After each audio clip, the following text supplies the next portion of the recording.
warahmatullahi wabarakatuh. Bismillah, alhamdulillah, wassalatu wassalamu ala rasulillah wa ala alihi wa ashabihi wa mawalah amma ba'dah. Alhamdulillah, kita pada hari ini sudah memasuki bulan Dzulhijjah, di mana para jamaah haji atau para calon jemaah haji khususnya dari Indonesia sudah pada berada di Arab Saudi atau di Tanah Suci. Perlu kita sadari bahwa ritual ibadah haji banyak sekali mengandung simbol yang tersirat. Di antaranya adalah ketika seseorang diharuskan untuk memakai pakaian ihram ketika berada di awal mikot. Kenapa seseorang harus memakai baju ihram? Di antara salah satu hikmah atau beberapa hikmah yang terkandung di dalam orang harus berpakaian ihram adalah kita ketahui bahwa ihram itu memakai dua helai kain berwarna putih.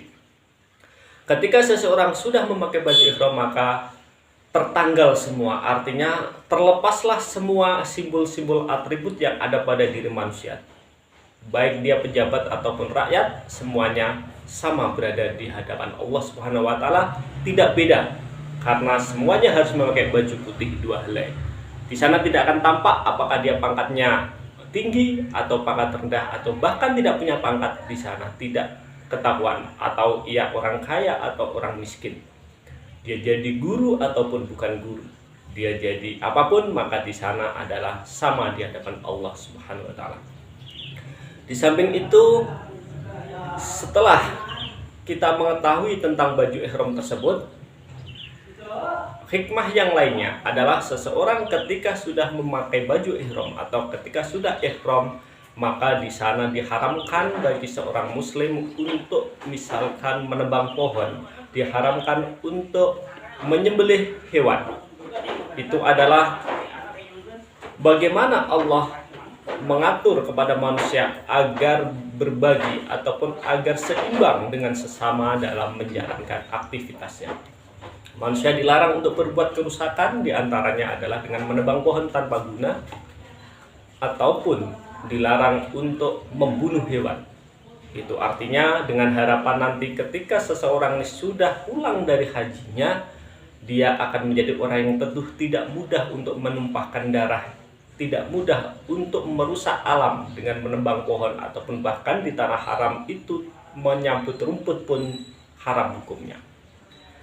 Selain itu, orang yang sudah niat dengan memakai pakaian ihram juga dilarang misalkan untuk menyalurkan syahwatnya, misalkan bersetubuh dengan istrinya, berjumbu dengan istrinya, melaksanakan akad pernikahan. Ini semuanya dilarang. Ini juga merupakan simbol bahwa nanti setelah orang ini pulang dari haji, tanggalkanlah semua hawa nafsunya. Hilangkanlah semua keinginan yang itu akan merugikan kepada sesama.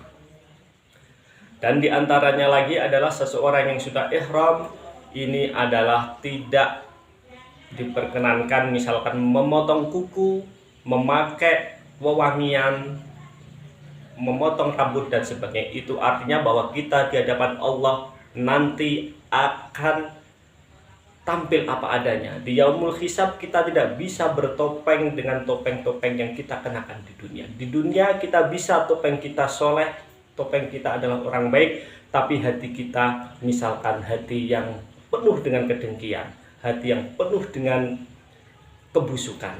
Nah, di hadapan Allah nanti tidak seperti itu, sebagaimana ketika seseorang melakukan ihram dilarang untuk melakukan potong kuku ataupun memakai minyak wangi, minyak rambut dan sebagainya. Oleh karena itu, dengan berbagai hikmah-hikmah yang terkandung di dalam ihram ketika haji ini, seseorang diharapkan ketika nanti pulang dari ibadah hajinya, orang ini akan bisa mencerna, orang ini akan bisa melakukan sesuatu yang ia lakukan di tanah ihram, yaitu dengan meninggalkan pertumpahan darah, kemudian tidak merasa tinggi ketika dia punya jabatan, juga dia akan menjaga ekosistem, akan menjaga keseimbangan alam dengan tidak merusak habitat-habitat yang ada, serta bisa menanggalkan ego dan nafsu syahwatnya.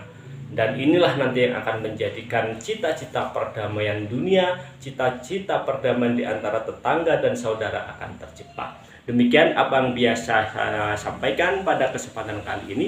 Wallahu muwaffiq ila aqwamit thoriq. Wassalamualaikum warahmatullahi wabarakatuh.